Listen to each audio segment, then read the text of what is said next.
Hello, Multiply Goodness friends. I'm Jess Kettle, and we're on day 18 of our Advent Healing Illumination. You're going to want to be in John chapter 9, verses 1 through 7, which I'm so happy about because this is actually one of my very favorite scripture stories.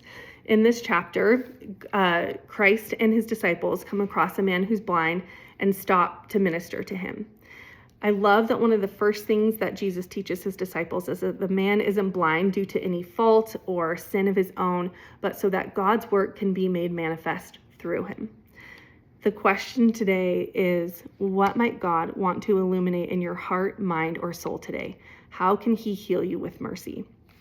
I think the answer to this question is very beautifully illustrated in verses 6 and 7, where it says, "When he had thus spoken, he spat on the ground and made clay of the spittle, and he anointed the eyes of the blind man with the clay, and said unto him, Go wash in the pool of Siloam.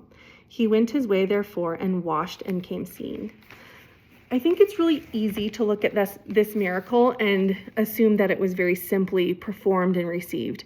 But as I thought about it, realistically, it would have been very challenging for a blind man to wander through the city and make his way to this pool to be healed.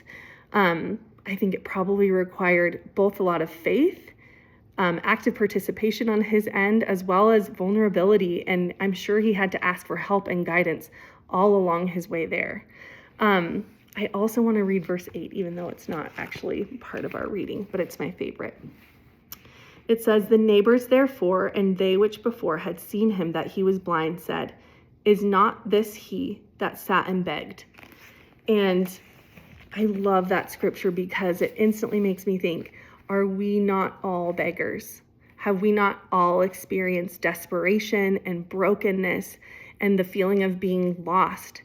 I know I certainly have, but I do want to leave with you my testimony that as we turn to Jesus Christ and rely on him and his atonement, that we can be healed. And not only healed, but just like it says in this scripture, that we can be transformed. I think it's so beautiful that his friends didn't even recognize him, that his healing and his transformation was so complete that he was almost like a new person. And I think that that's what the power and the atonement of Jesus Christ does. It heals us in ways that makes us not even recognizable, maybe even to ourselves.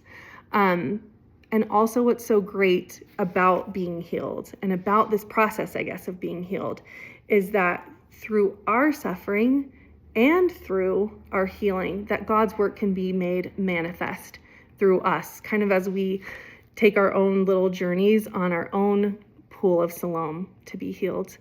Merry Christmas, friends. This was such a gift to spend the morning with you, and I'm wishing you all the joy this season.